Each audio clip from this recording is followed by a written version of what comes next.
Online success YouTube channel पर आप सभी का स्वागत है। इस वीडियो में हम राजस्थान की कला एवं संस्कृति का एक टॉपिक देखेंगे जिसका नाम है लोक देवता।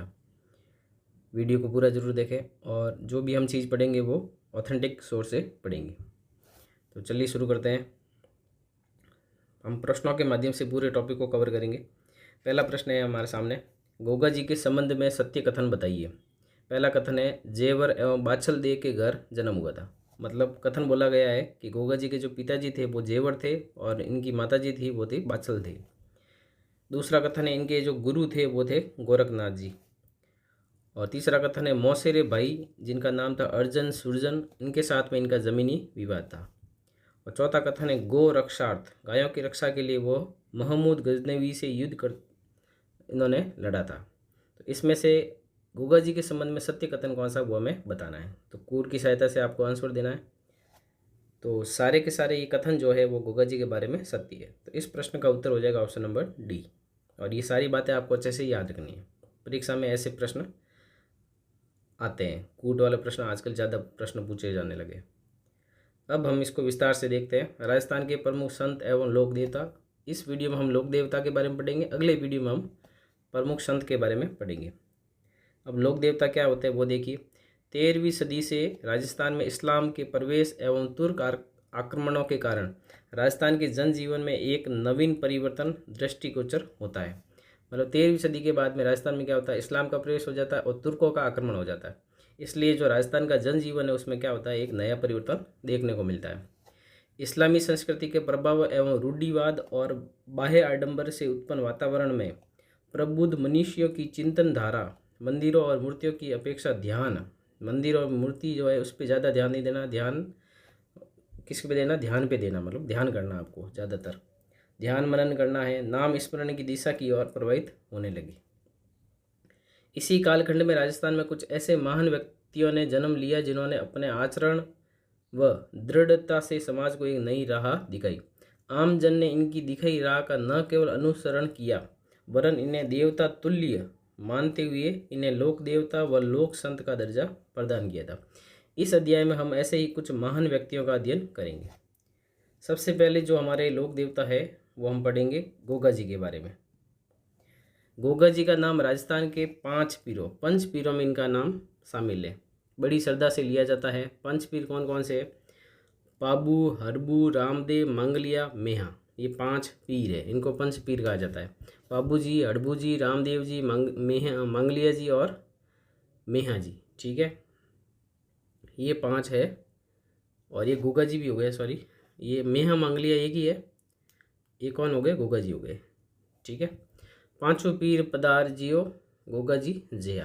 तो बाबू जी, हड़बू जी, रामदेव जी, मेहा जी, मंगलिया और गोगा जी, ये 5 नाम हो गए। ये पूरा नाम है मेहा जी, मंगलिया और ये गोगा जी हो गए। गोगा जी से संबंधित सारी बातें आपको ध्यान रखनी है। इनके पिताजी का जो नाम था वो था जेवर और इनकी माता का जो नाम था वो था बाछल दे। गोगा जी के गुरुजी थे वो थे गोरखनाथ। महमूद गजनवी के समकालीन कौन थे? गोगा जी थे। उनसे युद्ध करते हुए ये वीर गति को प्राप्त हो गए थे। गोगा जी का अपने मौसेरे भाइयों अर्जन और सुरजन के साथ में संपत्ति का विवाद चल रहा था।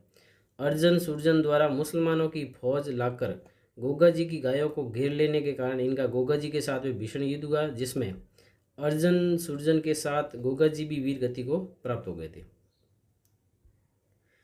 उसके बाद में हम और देखते हैं गोगा जी के बारे में। इनका जन्म स्थल याद रखना है। इनका जन्म स्थल है ददरेवा चूरू में, जिसको शीर्ष मेड़ी कहा जाता है। और इनका जो समाधि स्थल है वो है धुरमेड़ी कहलाता है। गोगा जी की स्मृति में गोगा मेड़ी जो कि हनुमानगढ़ में है एवं समस्त राजस्थान में भाद्रपद कृष्ण नवमी, जिसको गोगा नवमी कहा जाता है, के रूप में मनाई जाती है। तो गोगा नवमी कब मनाई जाती है ये याद रखना आपको, भाद्रपद कृष्ण नवमी को मनाई जाती है। इस दिन गोगा जी की अश्वारोही का मतलब घोड़े पर सवार, भाला लिए हुए योद्धा के प्रतीक के रूप में या फिर सर्प के प्रतीक के रूप में पूजा की जाती है। तो अश्वारोही भाला लिए हुए योद्धा के प्रतीक के रूप में गोगा जी की पूजा की जाती है। इनका पत्थर पर उत्कीर्ण सर्प मूर्ति युक्त पूजा स्थल प्राय गांव में खीजड़ी के वृक्ष के नीचे होता है। पत्थर लिया जाता है, उसके ऊपर सर्प की आकृति अंकित कर दी जाती है और ये खीजड़ी के नीचे ज़्यादातर होता है। मान्यता है कि गोगा जी को जाहिर पीर या जहर पीर कहकर पूजने से सर्पदंश का विष प्रभावहीन हो जाता है। जो महमूद ये गजनवी था, इसने जो है गोगा जी को जाहिर पीर कह के पुकारा था। हिंदू जो है गोगा जी को नागराज कहते हैं और मुस्लिम जो है इनको गोगा पीर के रूप में इनकी पूजा करते हैं। तो ये गोगा जी से संबंधित सारी बातें अच्छे से याद रखनी है आपको। अब इससे संबंधित प्रश्न कैसे बन सकते हैं वो हम देखते हैं। निम्नलिखित कथनों पर विचार कीजिए।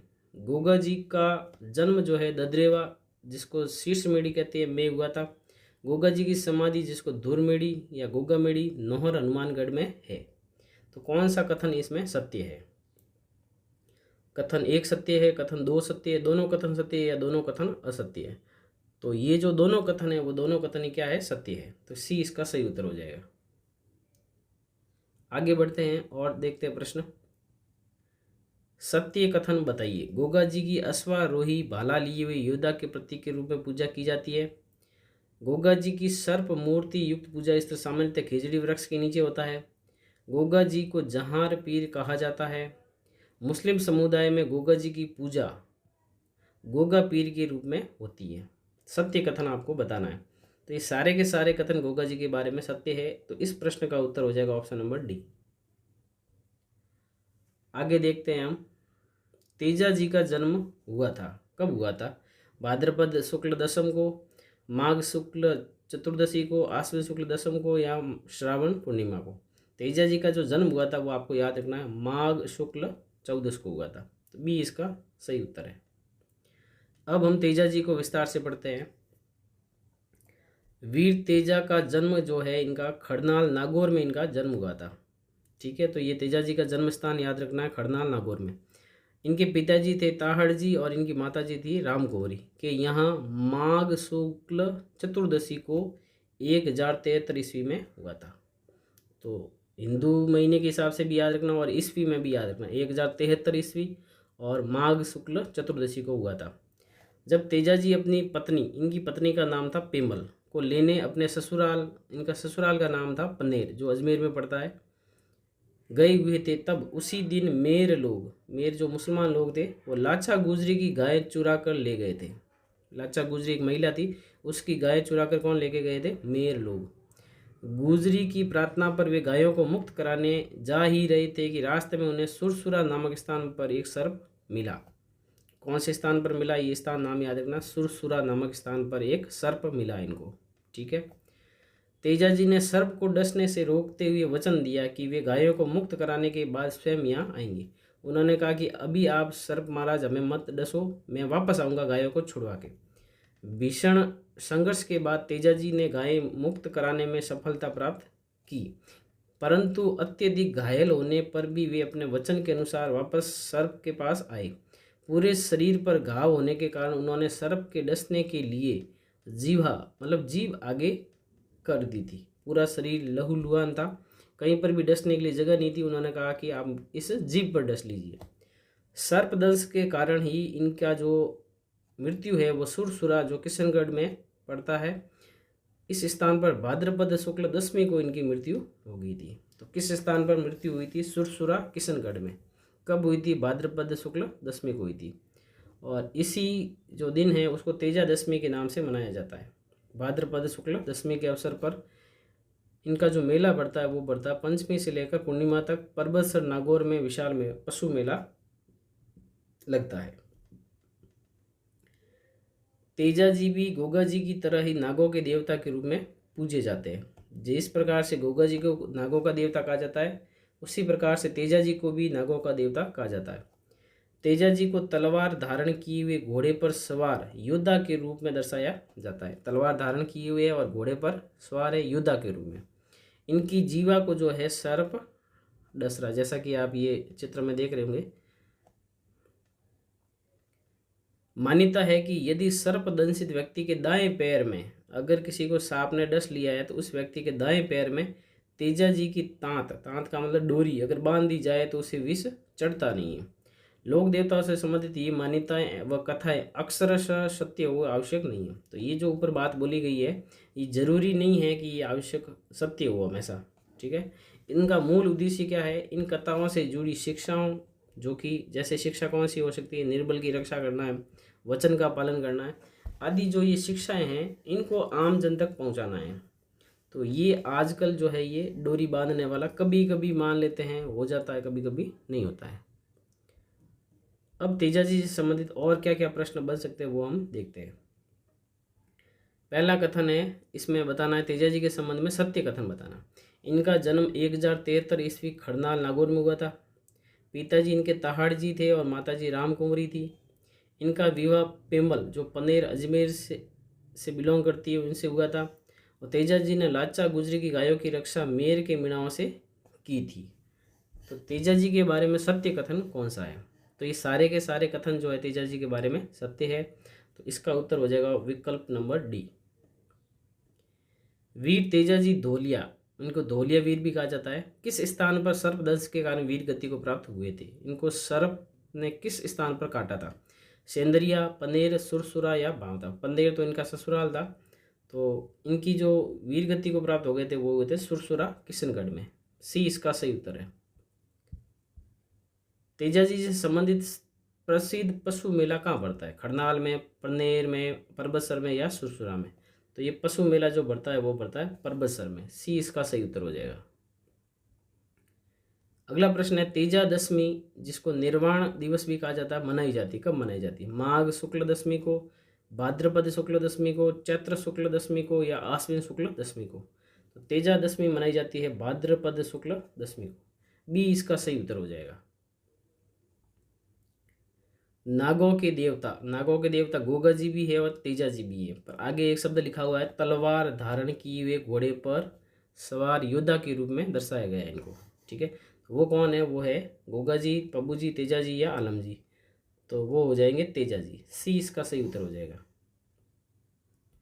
अगला प्रश्न है आपके सामने, पाबू जी का जन्म धांधल जी राठौड़ के घर कब हुआ था? मतलब पाबू जी के जो पिताजी थे वो थे धांधल जी राठौड़। इनका जन्म कब हुआ था? 1074 ईस्वी में, 946 ईस्वी में, 1239 ईस्वी में, 1243 ईस्वी में? तो पाबू जी का जन्म हुआ था 1239 ईस्वी में। सी इसका सही उत्तर हो जाएगा। अब हम पाबू जी के बारे में विस्तार से देखते हैं। काफ़ी महत्वपूर्ण लोक देवता है, सारी बातें याद रखनी। सबसे पहले इनके पिताजी का नाम था धांधल जी राठौड़। जन्म हुआ था 1239 ईस्वी में कोल्लू गांव में। कोल्लू जो फलोदी जोधपुर में पड़ता है, इनका पूरा नाम कोल्लू मंड भी है इसका। इतिहासकार है मूणोत नैणसी और महाकवि मोरजी आसिया। और लोगों में प्रचलित मान्यता के अनुसार पाबू जी का जो जन्म हुआ था वो वर्तमान बाड़मेर से 8 कोस आगे खारी खाबड़ के जूना नामक ग्राम में अप्सरा के गर्भ से हुआ था। ये ऐसी लोगों की मान्यता है। एक तो मूणोत नैणसी भी मानते हैं और एक महाकवि मोरजी आसिया भी मानते हैं। तो जन्म कहाँ हुआ था? बाड़मेर से 8 कोस आगे खारी खाबड़ के जूना नामक ग्राम में अप्सरा के गर्भ से इनका जन्म माना जाता है। ठीक है, ये मान्यता है, सच हो कोई जरूरी नहीं है। बाबू जी का जो विवाह हुआ था वो अमरकोट के सूरजमल सोडा की पुत्री सोडी के साथ हुआ था। अमरकोट के सूरजमल सोडा थे, उनकी पुत्री के साथ में इनका विवाह हुआ था। विवाह के मध्य ही उनके प्रतिद्वंदी बहन हुई, जो बाबू जी की बहन हुई थे उसका नाम था जिंदराव खींची, जो जायल नागौर के नरेश थे। उन्होंने पूर्व वैर का मतलब दुश्मनी के कारण देवल चारणी की गायों को घेर लिया। तो आपको ध्यान रखना है किसकी गायों को घेर लिया था? देवल चारणी। तेजा जी से संबंधित लाचा गुजरी है और पाबू जी से संबंधित देवल चारणी है। देवल ने जो है पाबू जी से गायों को छुड़ाने की प्रार्थना की। 3 फेरे लेने के पश्चात, चौथे फेरे से पूर्व, 3 फेरे पूरे ले लिए, चौथे फेरे से पहले ही वे देवल चारणी की केसर कालमी घोड़ी पर सवार होकर, कौन सी घोड़ी पर सवार होकर गए थे? केसर कालमी घोड़ी पर सवार होकर गए थे, जो देवल चारणी की घोड़ी थी।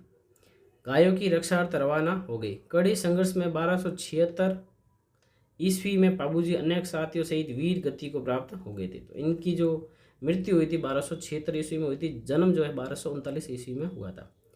वीरता, प्रतिज्ञा पालन, त्याग, शरणागत वत्सलता एवं गो रक्षा हेतु बलिदान होने के कारण जनमानस इन्हें लोक देवता के रूप में पूजता है। इनका मुख्य पूजा स्थल जो है वो है कोल्लू फलोदी में, जहाँ प्रतिवर्ष इनकी स्मृति में मेला लगता है। इनका प्रतीक चिन्ह जो है वो है हाथ में भाला लिए हुए अश्वारोही, घोड़े पर सवार है और हाथ में क्या है? भाला है। जैसा कि चित्र में आपको दिख रहा होगा, ये पाबू जी महाराज है। पाबू जी को जो है ऊँटों के देवता के रूप में भी इनकी पूजा की जाती है। और मारवाड़ में सर्वप्रथम ऊँट लाने का श्रेय किसको है? पाबू जी को ही है। ऊँटों के स्वस्थ होने पर भोपे भोपियों द्वारा पाबूजी की फड़ गाई जाती है। ग्रामीण जनमानस जो है इन्हें लक्ष्मण जी का अवतार मानता है। तो पाबूजी किसके अवतार थे? लक्ष्मण जी के अवतार थे। ये भी आपको याद रखना है। अगला प्रश्न लेते हैं। पाबूजी का जन्म किन इतिहासकारों के अनुसार बाड़मेर से 8 कोस आगे खारी खाबड़ में जूना ग्राम में अप्सरा के गर्भ से हुआ था? कौन कौन से इतिहासकार ये मानते हैं? कर्नल जेम्स टॉड, मूणोत नैणसी, आसिया मोड़जी, मुंशी देवी प्रसाद। तो ये जो मान्यता है वो मानने वाले एक तो मूणोत नैणसी है और एक आसिया मोड़जी है। तो इस प्रश्न का उत्तर हो जाएगा ऑप्शन नंबर बी, 2 व 3।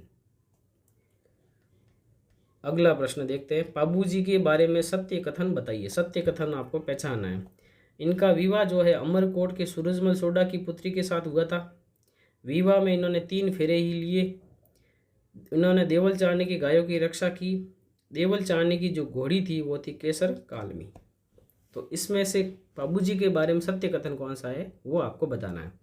तो सारे के सारे कथन जो है सत्य है। इसका उत्तर ऑप्शन नंबर डी है।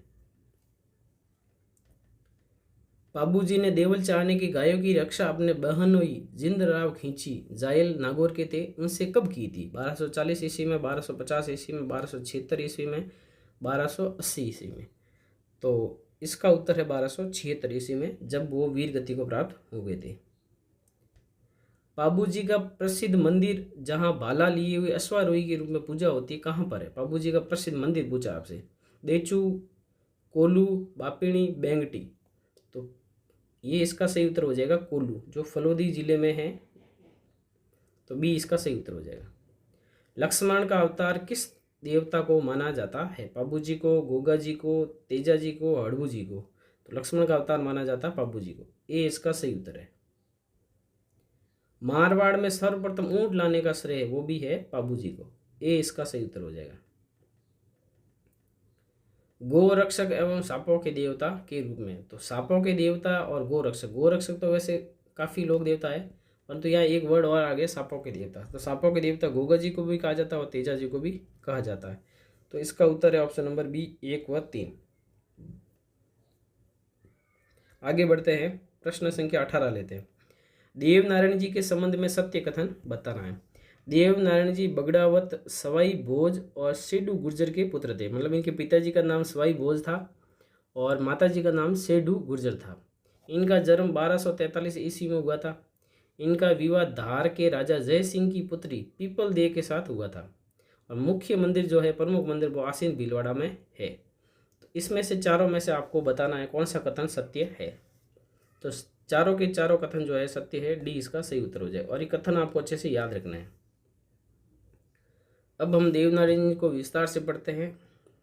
देवनारायण बगड़ावत प्रमुख भोजा या भोज भी लिखा होता है और सेडू गुर्जर के ये पुत्र थे। इनका जन्म जो है 1243 ईस्वी के लगभग हुआ था।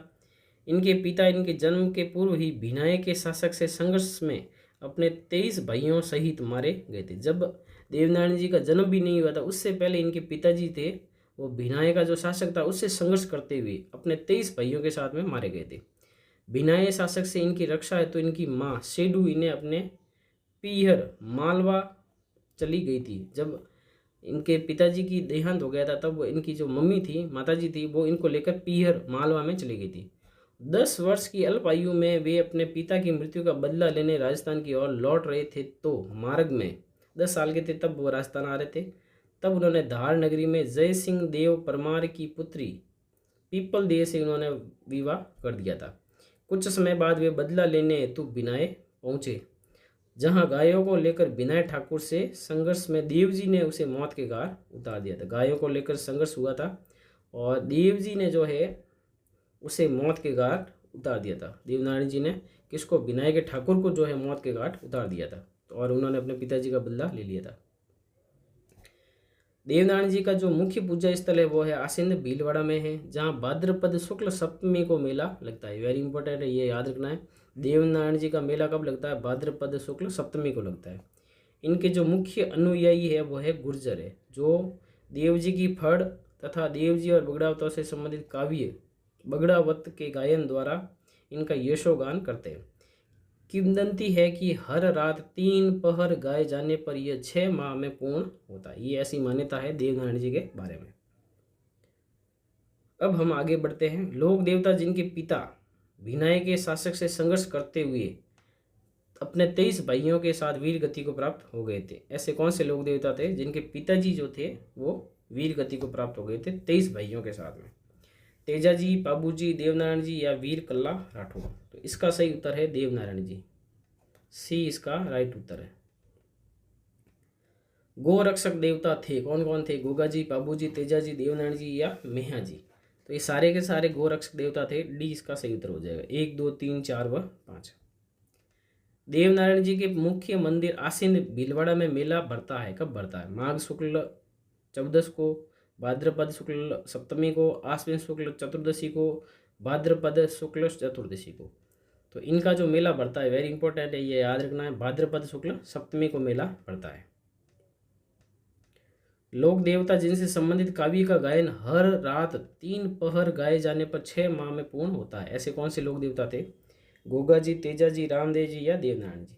तो वो है देवनारायण जी। डी इसका सही उत्तर हो जाएगा। अगला प्रश्न लेते हैं 23वां। महेवा का शासन संभालने वाले संत या लोक देवता कौन थे? महेवा का शासन संभालने वाले देवनारायण जी, मल्लीनाथ जी, तल्लीनाथ जी या मेहा जी? तो वो थे मल्लीनाथ जी। बी इसका सही उत्तर हो जाएगा। अब मल्लीनाथ जी के बारे में विस्तार से पढ़ते हैं। काफ़ी महत्वपूर्ण लोक देवता है तो सारी बातें ध्यान रखनी है। मल्लीनाथ जी का जन्म जो है मारवाड़ के रावल सलखा, इनके पिताजी का नाम सलखा था और माता थी जानी दे। इसके ज्येष्ठ पुत्र के रूप में 1358 ईस्वी में हुआ था इनका जन्म। पिता की मृत्यु के पश्चात वे चाचा, इनके चाचा का नाम था कानरदेव, के यहाँ महेवा में शासन प्रबंध देखने लगे। चाचा कानरदेव की मृत्यु के बाद 1374 ईस्वी में वे महेवा के स्वामी भी बन गए थे। राज्य विस्तार के क्रम में 1378 ईस्वी में फिरोज तुगलक के मालवा के सूबेदार निजामुद्दीन की सेना को इन्होंने मार भगाया था। तो सूबेदार निजामुद्दीन की सेना को भी इन्होंने हरा दिया था। इनकी पत्नी का नाम था रूपा दे। इनकी प्रेरणा से वो 1389 ईस्वी में उगम सिंह भाटी ये इनके गुरु थे। इनके ये शिष्य बन गए थे। किसकी प्रेरणा से? अपनी पत्नी की प्रेरणा से। और योग साधना की दीक्षा उन्होंने ली थी उगम सिंह भाटी से। किंवदंतियों के अनुसार वे भविष्य दृष्टा और देवताओं की तरह चमत्कार प्राप्त सिद्ध पुरुष बन गए थे, ऐसी मान्यता है। मल्लीनाथ जी ने मारवाड़ के सारे संतों को एकत्रित करके 1399 ईस्वी में एक व्रत हरि कीर्तन आयोजित करवाया था। ये भी महत्वपूर्ण फैक्ट है, आपको याद रखना है। इसी वर्ष चैत्र शुक्ल द्वितीया को इनका स्वर्गवास हो गया था। 1399 ईस्वी में इनका स्वर्गवास हो गया था चैत्र शुक्ल द्वितीया को। लूनी नदी के तटवर्ती तिलवाड़ा जो कि बाड़मेर जिले में पड़ता है, बालोतरा के पास में है, इसमें यहाँ पे इनका प्रमुख मंदिर है, जहाँ पे प्रतिवर्ष चैत्र कृष्ण एकादशी से लेकर चैत्र शुक्ल एकादशी तक विराट पशु मेला पड़ता है। जोधपुर के पश्चिमी परगने का नामकरण इन्हीं के नाम पर मालानी किया गया था। इनकी आज भी मालानी बाड़मेर में अत्यधिक मान्यता है। तो ये मल्लीनाथ जी के बारे में आपको सारे फैक्ट अच्छे से याद रखना है। काफ़ी महत्वपूर्ण लोक देवता है। सूबेदार निजामुद्दीन की सेना को हराने वाले लोक देवता थे संत पीपा जी, मल्लीनाथ जी, गोगा जी या पाबू जी? तो ये थे मल्लीनाथ जी। बी इसका सही उत्तर हो जाएगा।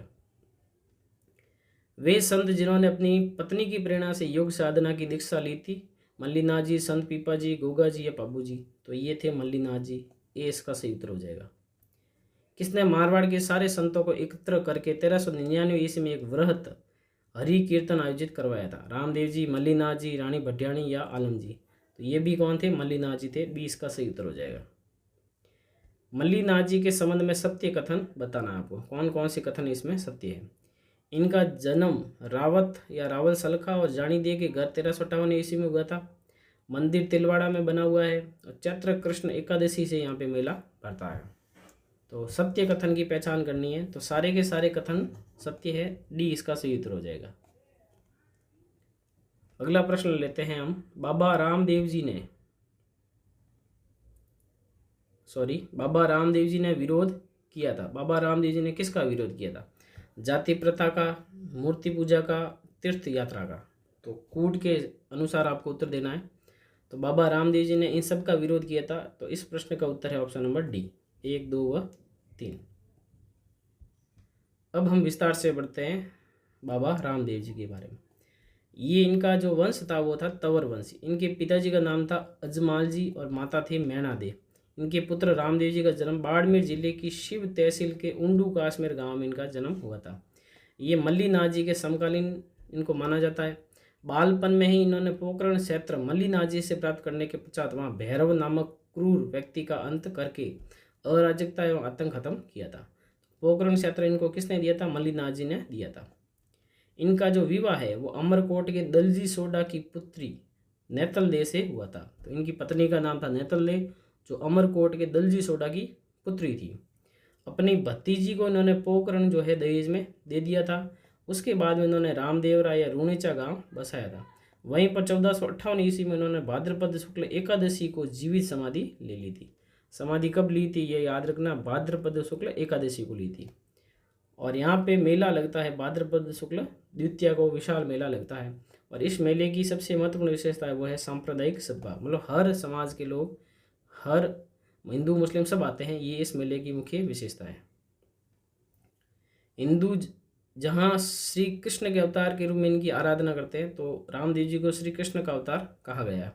वहीं मुसलमान इनको रामसा पीर के रूप में रामदेव जी को पूजते हैं। सामान्यतः गांवों में किसी वृक्ष के नीचे ऊंचे चबूतरे पर रामदेव जी के प्रतीक चिन्ह पगली स्थापित किए जाते हैं। पगली इनके स्थापित कर देते हैं और ये स्थान क्या कहलाता है? थान कहलाता है। रामदेव जी ने एक पंथ की स्थापना की थी जिसको कहते हैं कामड़िया पंथ। महत्वपूर्ण फैक्ट है, याद रखना, कामड़िया पंथ की स्थापना किसने की थी? रामदेव जी ने। इस पंथ के अनुयायियों द्वारा रामदेव जी के मेले में 13 ताली नृत्य किया जाता है। कामड़िया पंथ के जो अनुयायी है वो इस मेले में 13 ताली नृत्य भी करते हैं। रामदेव जी वीर होने के साथ साथ, एक तो ये वीर तो थे ही, एक ये समाज सुधारक भी थे और इन्होंने जाति प्रथा, मूर्ति पूजा और तीर्थ यात्रा का विरोध किया था। तो बाबा रामदेव जी के बारे में सारे फैक्ट अच्छे से याद करने हैं आपको। अगला प्रश्न लेते हैं अब, कामड़िया पंथ के संस्थापक कौन थे? बाबा रामदेव जी, बाबू जी, तेजा जी या गोगा जी? तो कामड़िया पंथ के जो संस्थापक थे वो थे बाबा रामदेव जी। रामदेव जी के मेले में नृत्य किया जाता भवाई, कच्ची घोड़ी, 13 ताली या नौटंकी? तो रामदेव जी के मेले में जो नृत्य किया जाता वो किया जाता 13 ताली। सी इसका सही उत्तर हो जाएगा। बाबा रामदेव जी के जीवन से संबंधित कौन सी विशेषता नहीं है? इनके जीवन से संबंधित विशेषता आपसे पूछी, कौन सी नहीं है? वीर योद्धा, लेखक एवं कवि, समाज सुधारक, लोक देवता। तो ये अपने जीवन में वीर योद्धा भी थे, लेखक कवि भी थे, समाज सुधारक भी थे। लोक देवता इनके जीवन से संबंधित विशेषता नहीं। ये तो हमने लोगों ने इनको कहा है, जीवन से इनके संबंधित नहीं मानी जाती। डी इसका सही उत्तर हो जाएगा। बाबा रामदेव जी ने जीवित समाधि कब ली थी? 1405 ईस्वी में, 1440 ईस्वी में, 1458 ईस्वी में, 1460 ईस्वी में? तो बाबा रामदेव जी ने जीवित समाधि ली थी 1458 ईस्वी में। सी इसका सही उत्तर है। सांप्रदायिक सद्भावना का सबसे बड़ा बाबा रामदेव जी का मेला किस महीने में बढ़ता है? चैत्र में, वैशाख में, भाद्रपद में या आश्विन में? तो ये मेला बढ़ता है भाद्रपद शुक्ल द्वितीया को। सी इसका सही उत्तर हो जाएगा। रामदेव जी के संबंध में सत्य कथन बताना आपको। अजमाल जी ये मैना दे के घर उंडू कश्मीर में जन्म हुआ था। इनके पिताजी अजमाल जी थे, माता मैना दे थी और उंडू कश्मीर गांव में इनका जन्म हुआ था। रामदेव जी मल्लीनाथ जी के समकालीन थे। मल्लीनाथ जी ने रामदेव जी को पोकरण की जागीर दी थी। भैरव राक्षस का वध किया था। सत्य कथन की पहचान करनी है। तो अगर कूट के अनुसार हम उत्तर देखें इसका, तो सारे के सारे कथन सत्य है। तो डी इसका सही उत्तर हो जाएगा, 1, 2, 3 व 4। अगला प्रश्न है, रामदेव जी के संबंध में सत्य कथन बताना आपको। इनका विवाह अमरकोट के दलजी सोडा की पुत्री नेतल देव के साथ हुआ। रामदेव जी ने रामदेवरा रूणीचा गांव बसाया। रामदेव जी ने भाद्रपद शुक्ल एकादशी के दिन समाधि ली। रामदेव जी को कृष्ण का अवतार मानते हैं। तो कूट के अनुसार हम अगर उत्तर की बात करें तो सारे के सारे कथन क्या है रामदेव जी के बारे में सत्य है। तो डी इसका सही उत्तर हो जाएगा। कूट वाले प्रश्न ज़्यादा इसलिए लिए गए ताकि आपको अच्छे से आपको सारी चीज़ें याद रह सके। प्रश्न कूट वाले आजकल ज़्यादा पूछे जाने लगे। पंच पीरों में शामिल नहीं है। महत्वपूर्ण प्रश्न है, एग्जाम में कई बार पूछा जाता है, कन्फ्यूजन होता है तेजा जी को लेकर। तो तेजा जी जो है पंच पीरों में शामिल नहीं है। तो इसका सी उत्तर सही हो जाएगा। तेजा जी पंच पीरों में शामिल नहीं है। अगला प्रश्न है, पंच पीरों में शामिल लोक देवताओं का सही युग्म कौन सा है? तो इसमें से तेजा जी वाले आप सारे हटा ही दो। तो ए में तेजा जी है, सी में भी है और डी में भी है। तो इसका सही उत्तर option number B, Goga ji, Pabu जी, मेहा जी, अड़बू जी और रामदेव जी। तो आपको ध्यान रखना तेजा जी पंच पीरों में शामिल नहीं है।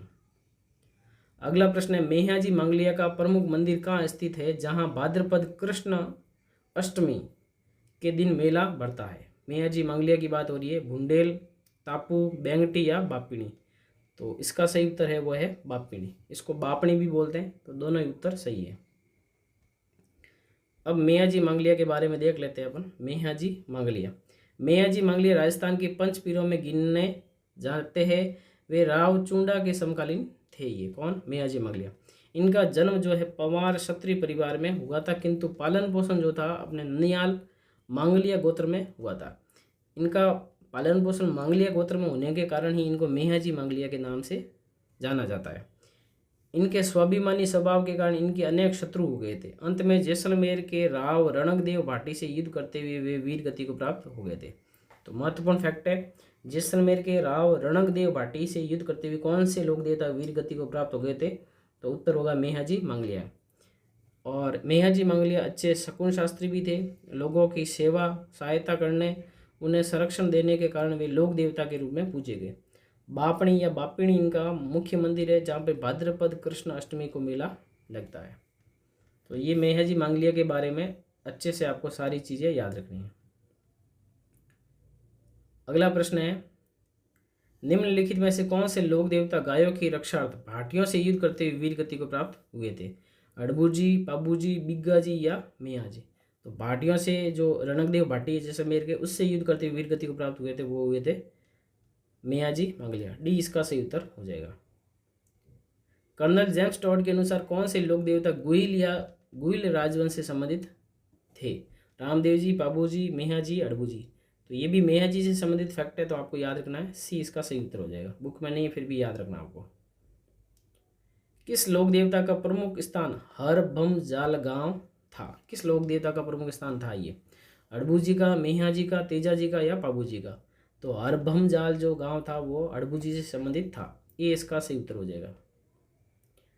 लोक देवता जो गुरु भाई और मौसेरे भाई दोनों थे, गोगा जी, बाबू जी, रामदेव जी, अड़बू जी, मेहा जी, रामदेव जी, बाबू जी? तो इसका उत्तर हो जाएगा रामदेव जी, अड़बू जी। ये मौसेरे भाई भी थे और गुरु भाई भी थे। अब हम अड़बू जी के बारे में देख लेते हैं विस्तार से। अड़बू जी भी है, अड़बू जी भी नाम है। अड़बू जी जो है बुंडेल नागौर के महाराज सांकला के पुत्र थे। ये बुंडेल नागौर से इनका जन्म हुआ था। और ये राव जोधा जो 1438 से 89 के बीच में थे, उनके ये समकालीन थे। राव जोधा जोधपुर के थे। अपने पिता की मृत्यु के पश्चात वे बुंडेल छोड़कर हरभमजाल जो गांव है वहाँ पर आकर रहने लगे थे। यहाँ रामदेव जी की प्रेरणा से इन्होंने अस्त्र शस्त्र त्याग कर, गुरु इनके थे बालीनाथ जी, उन्होंने दीक्षा ली थी। तो रामदेव जी की प्रेरणा से इन्होंने अस्त्र शस्त्र त्याग दिया था और इनके गुरु थे बालीनाथ जी, उन्होंने शिक्षा ली थी। लोक मान्यता है कि राव जोधा को मेवाड़ के अधिकार से मंडोर को मुक्त कराने के प्रयासों के दौरान उन्होंने आशीष के साथ में एक कटार दी थी। मतलब जो मंडोर था उसके ऊपर मेवाड़ का अधिकार था और राव जोधा जो था मंडोर को अपने अधिकार में लेना चाहता था। तब अड़बू जी ने जो है जोधा को एक कटार भेंट की थी, आशीर्वाद भी दिया था।